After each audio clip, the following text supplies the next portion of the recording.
Texas horned lizard, or horny toad, is the reason lightning is crooked. It got into a fight with lightning and won.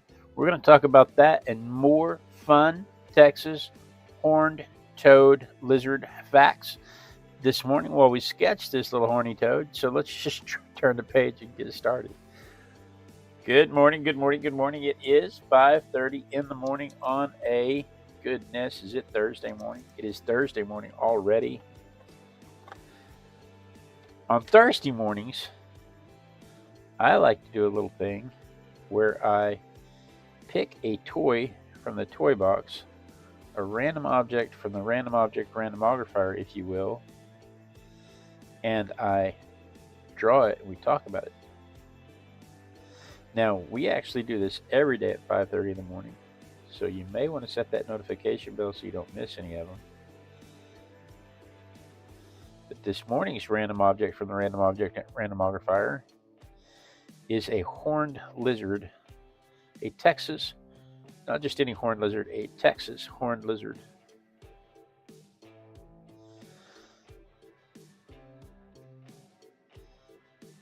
Or, as we knew them growing up, a horny toad. Now, we were talking about this in chat just the other day about how they spit blood out of their eyes to turn away predators, and it's funny to me that came up in chat when I knew this was sitting over here to the side to be drawn, but I couldn't say anything because that ruins the suspense.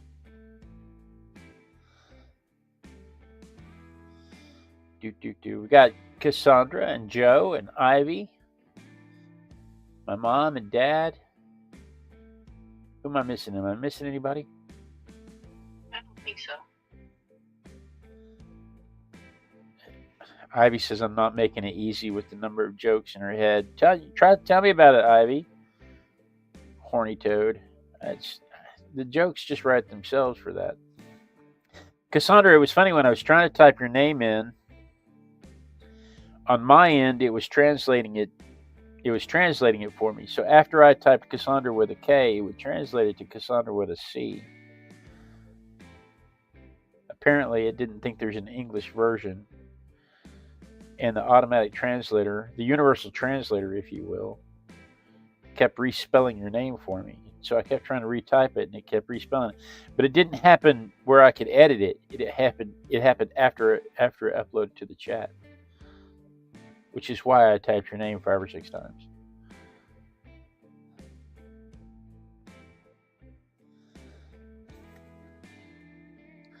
And Joe, good to have you, buddy. Maybe you can help keep Ivy from making bad jokes. I don't think it's going to work because I'm over here making jokes in my head about horny toads.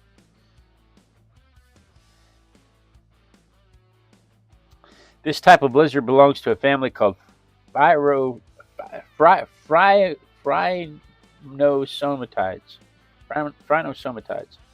And the reason that's funny is because it literally means toad body. Phrynosomatidae. It's hard for me to say it this morning. It literally means toad body. And that's why they're called horned toads or horny toads. Is they have the flat coloration, shape, and everything about them kind of looks like a toad instead of more like a toad than a lizard when you see them in real life. They split from the iguanians about 20 million years ago, 25 million years ago or so. So they have some iguanian features, but they have been separated for 20 million years, so they are their own thing. What, Mom? There's lemon, you see, on the vertical. Ooh. Is that Arabic? Let me see. I'm not speaking Arabic. I translate the videos into Arabic, but I don't speak Arabic, unfortunately. I would love to speak Arabic. yeah. Good morning, Claudia. I told a joke the other day on the Thursday night show. I told a joke in Spanish. We had a viewer pop in with an Hispanic name. That doesn't necessarily mean she spoke Spanish, but she had an Hispanic name, and I was asking her if she spoke Spanish, and she didn't respond. And then I told my only joke that I know how to tell in Spanish. And when I went to show it to my coworkers, whom I know would have thought it was hilarious, it translated, it overdubbed me in my voice into English.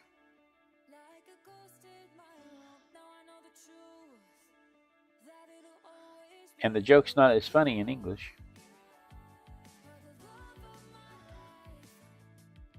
But it is interesting that it translated it live like that. That it translated it into my voice and dubbed it.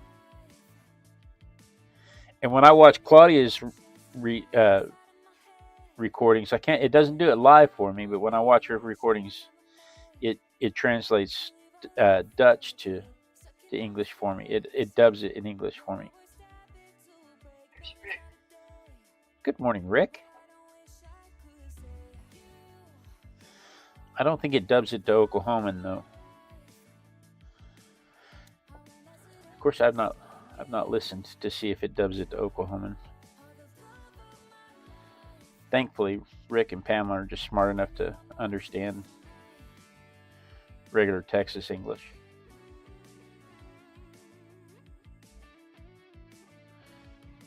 Probably because they're watching Amarillo television.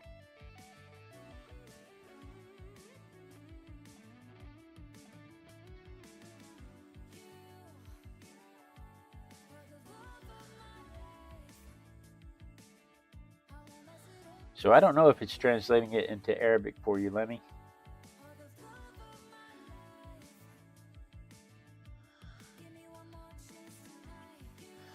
But I do know that this is entirely too much pencil. And it's time to move to pen.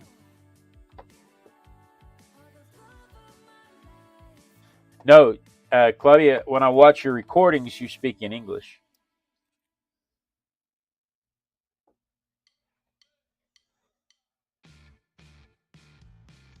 When I watch the recordings, it dubs it in English. I hear it in English. When I watch you live, it's in Dutch.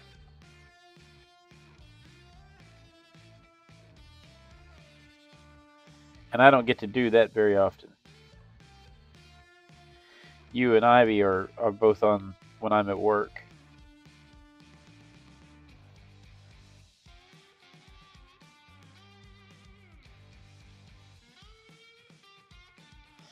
So the Navajo. Let me use. He wants to know what the name and brand of the book that you're using for our. Oh, this is a. Oh goodness, I think I have one. I tell you what, let me get to the end of the show and I'll tell you for sure. But I bought it off Amazon. I've got one unwrapped. I've got one still in the wrapper behind me over here, but I'm on a timer right now, so I can't really stop to dig it out. But I will, if you can stick around to the end of the show. I will tell you the brands of everything I'm using. Like my fountain pens are like this is a it just says platinum, made in Japan. It doesn't really give me a brand, but I bought it all off of Amazon. So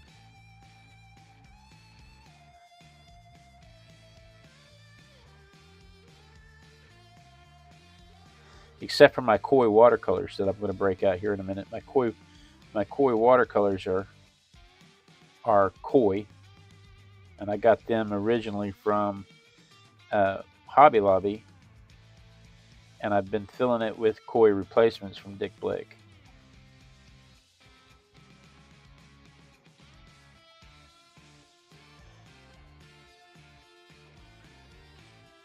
But so the Navajo refer to our little lizard here as little grandfather. Now, it actually tried to give me the Navajo word for it, but I'm not going to try and pronounce that because there's no way I'm going to understand how the letters, what the actual pronunciation is. I am not a wind talker. I don't speak Cherokee, Navajo, or Arapaho. I don't speak any of those languages.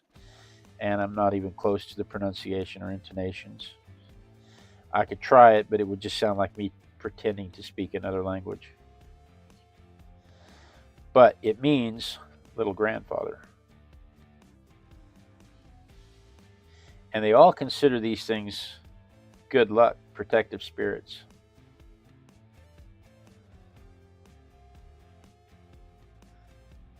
The Navajo have a tradition where the lightning was being boastful, talking about how none was as powerful as the lightning.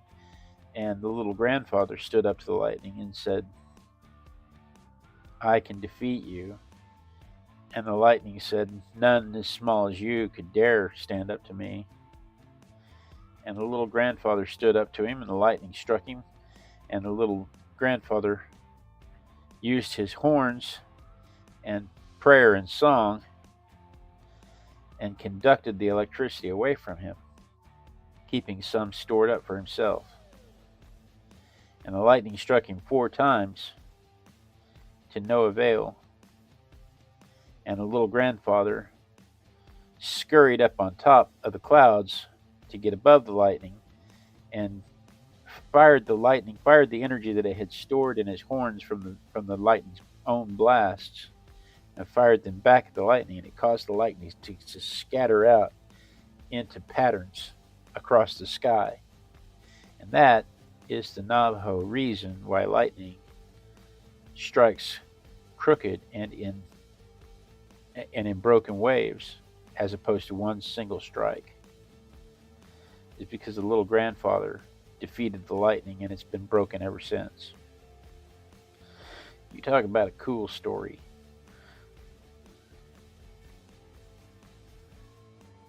Let me wants to know what the lizard or Navajo is common. This lizard is commonly found in the southwest United States. It's all across Texas, Oklahoma, New Mexico, Arizona. It's a southwest United States creature. I think they go down into Mexico. I didn't read about them going down into Mexico. I didn't see mention about them going into Mexico. That doesn't mean they're not there, because there's no barrier. There's places where, Arizona, New Mexico, and even Texas become Mexico, and there's nothing stopping the lizard from crossing the barrier. I read that they went into northern New Mexico. So yeah, that would make sense because it's the same climate. It would make sense that they're all the way into northern New Mexico. Oh, there's Adele. Good morning, Adele. Cassandra said, "That's a fun story. Imagine an old man with the bushiest eyebrows finding the lightning."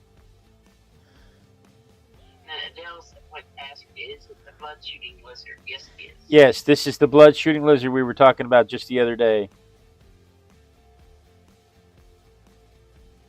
Which was what made it funny to me the other day when you were talking about it, because when we were talking about it, I already knew that I had this one set aside over here to draw. All right, now I need to get rid of those pencil marks. How are we doing on time? Oh, it's already 5:45. Abby's going to post the Robber's Fly as a coloring page for anyone who wants to download it for tonight's show. Oh yeah, because we're doing Pamela's bug on tonight's show. Pamela sent me a picture of a bug. I think it was 2, maybe 3 years ago she sent this picture to me. And it's a great picture of a bug. It's a robber's fly. And I've been saying ever since she sent it to me that I need to paint it. And then when I was making my schedule out, I thought, you know what? Let's just do it. Let's just do it on the Thursday show. Let me ask if it's endangered or an invasive species or a native species. It's a native species to the American Southwest. It's not. It is endangered in areas. In other areas, it's fine. There are local populations that are endangered. We were going to get to that. We'll get to that just a little bit later. But yeah, the habitat encroachment is an issue for these guys. Do do do. The Pueblo Indians believe that these guys make arrowheads. That when it storms, they use lightning. They use lightning to make arrowheads. The lizards do it and leave the arrowheads behind for the Indians to find, for the Native Americans to find. And so when they find them, they would sing a little song of prayer to them to honor them, and then they would tie a tether, a red tether, to them so they could track them. And then they would look to see in that area, or they would mark the area with a red tether, and then they would come back later to see, after a storm, to see if an arrowhead had been left for them. And it doesn't go on to say anything else about that, but I can imagine that being Santa Claus. You know, I can just imagine some dad telling his son that story, and the son going through the traditions, or daughter telling her kid that story, and the kid's going through the traditions, and then coming back after a thunderstorm and finding an arrowhead there, and their dad just happy as a lark that he got to pass on the tradition. I can see that.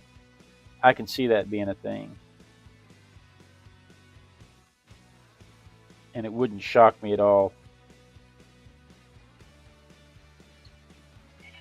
Diego Hernandez. Hello, Diego. Welcome, welcome.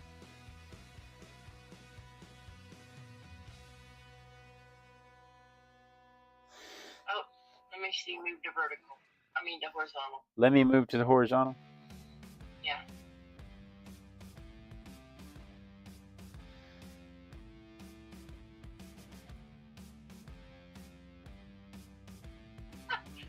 It says, welcome MC to the hardcore fan screen. Yeah.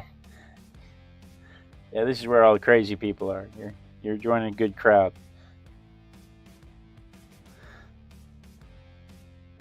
He says you have to subscribe and ring the bell, and he says that.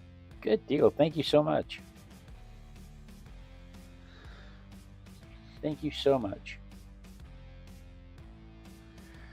The Hopis have a world creation story that involves a flood,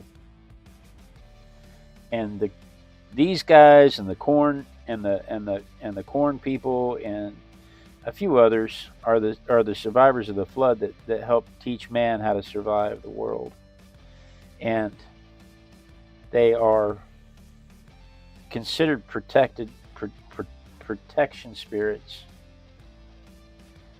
And when they come across one, they associate them with the Earth Mother, and when they come across one, they will pick it up and they will slide it across their chest for a blessing of good luck. I can't imagine them doing that today. I would imagine that was a thing that happened, 100 years ago. I don't really see them picking them up and handling them today, because they are protected. They are a state protected animal.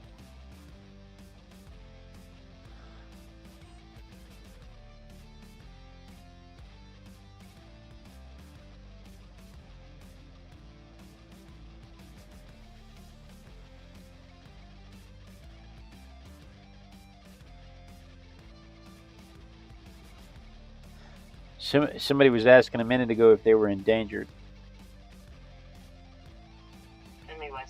Lemmy was asking if they were endangered. Lemoisi. Yes. So they are endangered in areas, and the thing that's causing them the most trouble, their main diet is specifically harvest ants, and harvest ants are not approved by the HOA of most Texas neighborhoods. In other words, people who build neighborhoods have a tendency to poison and kill the harvest ants. And so where that happens, they lose their food source, and they don't recover well.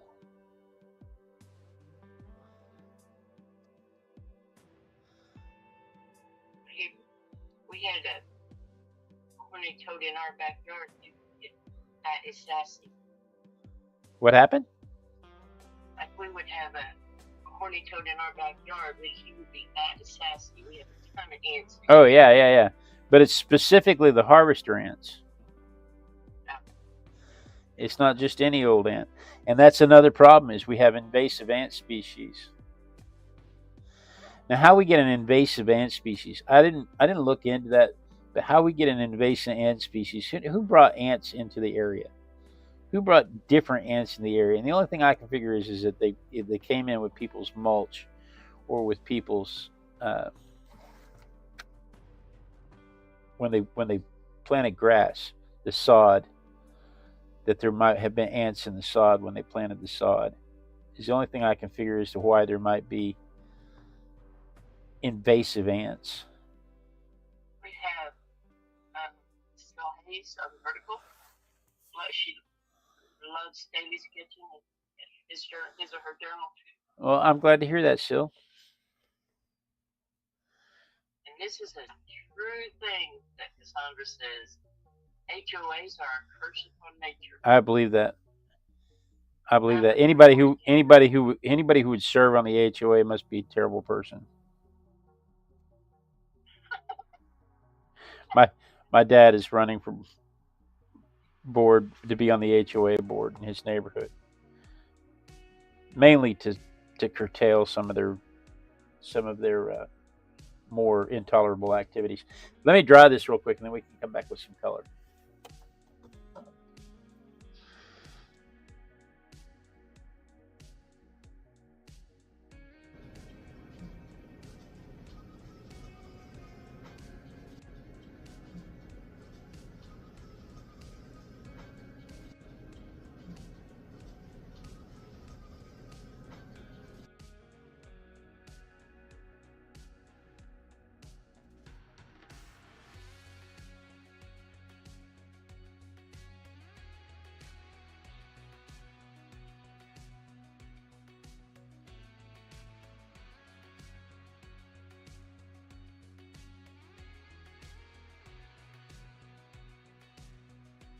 You know, the HOA, people are talking in the chat about how evil the HOA is, and man, HOAs do some dumb stuff, but they also do some really good stuff.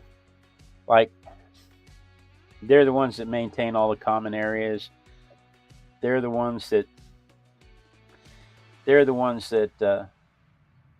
make sure that somebody doesn't come down and build out their house in a fashion that is not commensurate with the rest of the neighborhood, and brings the property values down for everybody else, or affects everybody else's property values.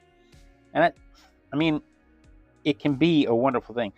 And I'm gonna rant for a minute, because one of the things that gets me about the HOA, one of the many things that gets me about the HOA, is, for instance, how they pester old people about their houses not being painted, or their lawns not being maintained, or you know, the way they go about it. The thing that gets me is that they could easily say, "Hey, we have the common areas are going to be painted by this company on this date, and we have arranged a discount. If you would like to hire them, we have arranged a discount with them.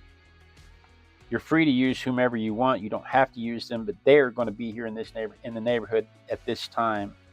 And if you would like, here's their number, and you can reach out to them.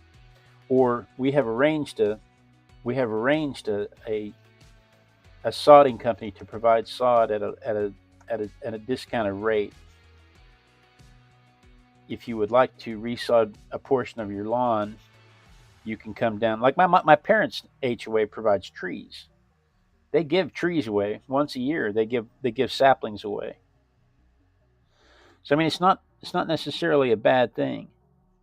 when done that way. But my personal experience is the the lady who does the inspections decided that the side of my house had running mold on it, and it does not. It has banding marks on it from when they built the materials. And we've been fighting over it for 10 years. Let me dry this. I need this base coat dry.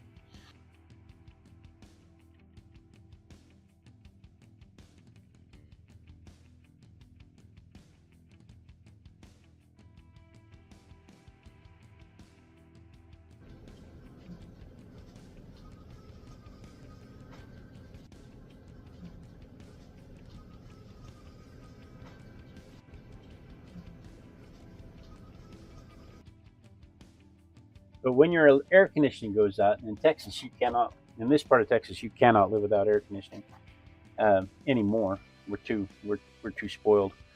But when the air condition, if your air conditioning goes out, you are not allowed to put a window unit in your house while you're waiting for your air conditioning to be repaired. And you could go a month without air conditioning if your air conditioner breaks down, because during air conditioning season it gets busy for those guys, those repair guys.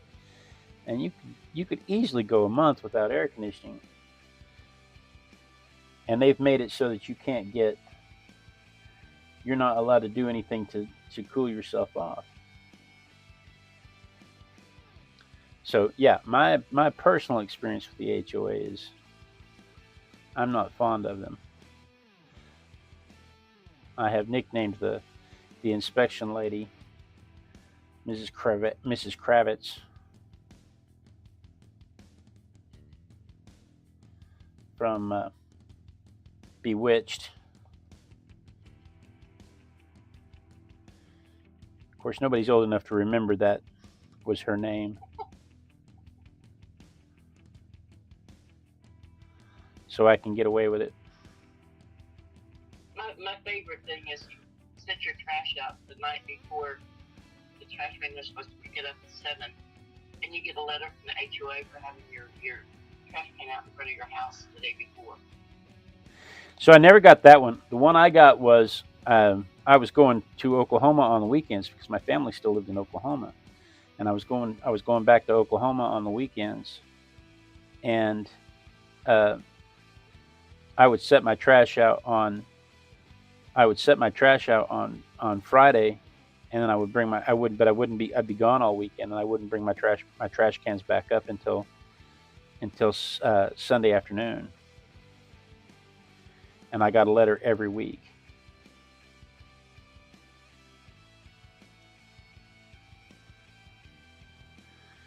That's the one. That's the one that kept getting me, kept biting me. But this business about the siding on my house, the wood on the siding of my house has banding marks on it. And from one particular angle from the street, the banding marks looks like mold running down the side of the house. But you have to be standing at that specific angle to see it. And once she got in her head that that's what that was, you couldn't convince her otherwise.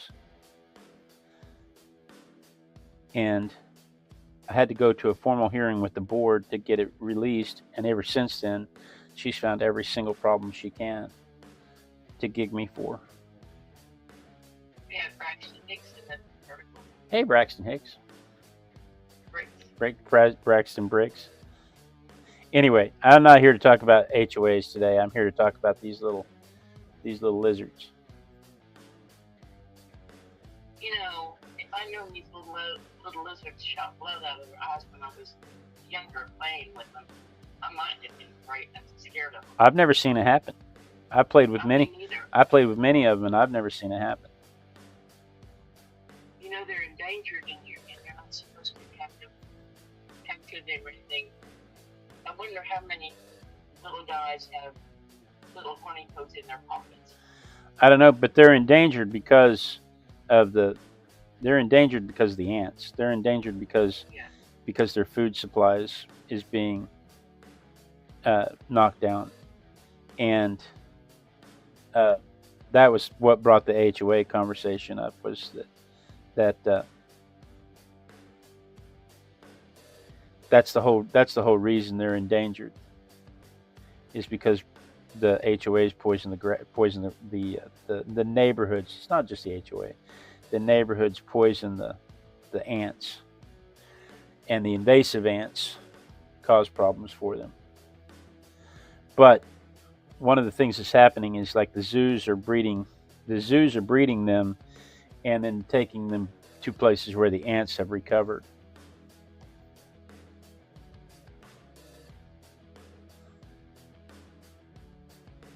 So where the population of ants has recovered, they're putting the repopulation efforts in the hopes that they can keep these things from going away. They serve a very important job in our environment in keeping the ant populations under control. Let me dry this real quick and then we'll ink it. We're already past time.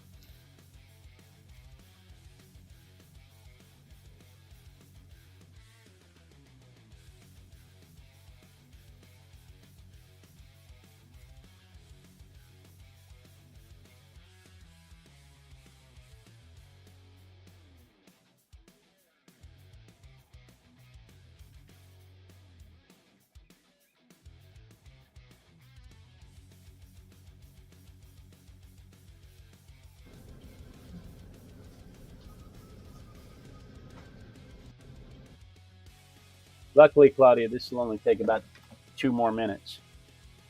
She's worried about me. But this part goes pretty quick. Unless that page keeps wrinkling up on me, and then we're going to have problems.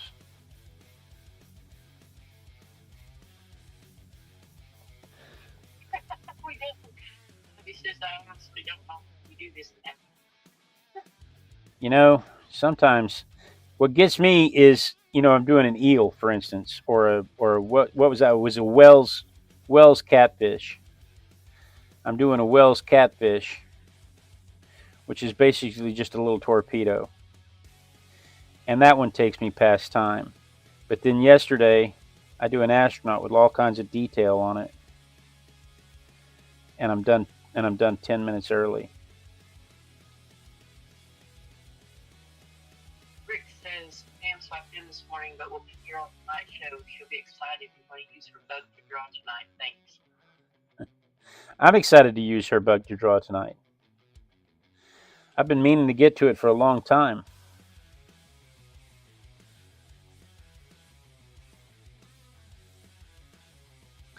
It's a robber's fly, and so, but I'm just going to call it Pam's bug, Pamela's bug. But it's a robber's fly, and we're going to do that tonight at 7 p.m. Texas time. So you may want to set your notification bell so you don't miss that.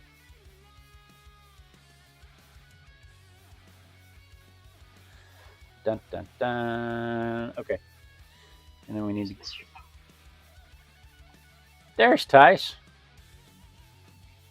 I looked up to see Tice and went off my mark. I used to have that problem when I started off welding too.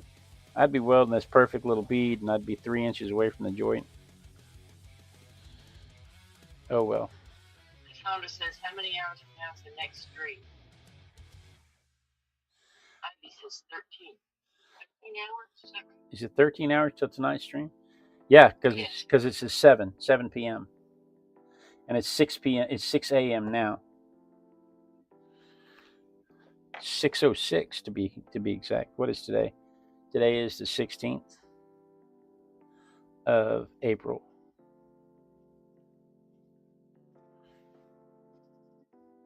So there is my version of it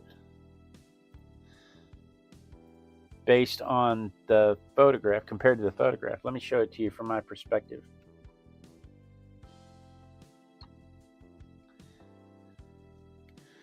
Let's see it from my perspective.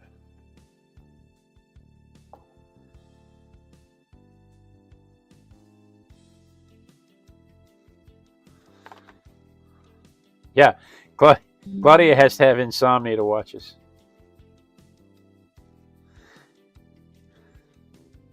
So there it is from my perspective. Ah. So tomorrow, let's see what we have tomorrow. What could it be? What could it be? The suspense. It's the suspense. Oh, look, everybody. It's an eel. I was just talking about this. It's an eel. This one is a yellow eel, which is actually a glass eel, which is actually, well, we'll talk about how they thought these things were about 5 or 6 different species for hundreds of years, and then suddenly found out that they were just different stages of the same life cycle. We'll talk about all that tomorrow morning at 5:30 a.m. Texas time. So while we sketch this little snake, it's water snake, eel. We'll, we'll talk about all that tomorrow morning at 5:30 a.m. Texas time. So you're going to want to set your notifications so you don't miss any of that. Tice says he will have to get his stuff plugged back in tomorrow night so he can hopefully be there. Well, guys, thank you so much for joining me. I do look forward to this every day. It's my favorite part of the day when I get to art with my besties. I'm so happy everybody could join me today. Joe, Ivy, Rick, Pamela, Claudia, Cassandra, Tice is here. There's a couple of new people. Who are the new people? Yeah, we got Braxton Bricks, Sil Hayes, Diego was here, Lemmy's here. Yep. Lemmy UC. Who am I missing? There's another name that I'm missing. Joe, Cassandra, Did I mention Adele? I don't know. Adele, Pies. Was Adele here? Silva. It was a Silva, yes. Silva. I think I called out Silva already. But guys, thank you. Guys, thank you so much for joining me this morning. I really do enjoy it. Have a fantastic day. Be sure and tune in tomorrow. Same Artistic Biker time, same Artistic Biker channel. And then we dance. We dance until somebody says they see me dancing, because that means the lag has caught up with the stream and I don't have to worry about being cut off mid-sentence. It gives everybody a chance to say hello and goodbye. It gives you a chance to click the clicky thingies this way if you're on the horizontal, or this way if you're on the vertical. But the most important thing is that I don't get cut off mid-sentence.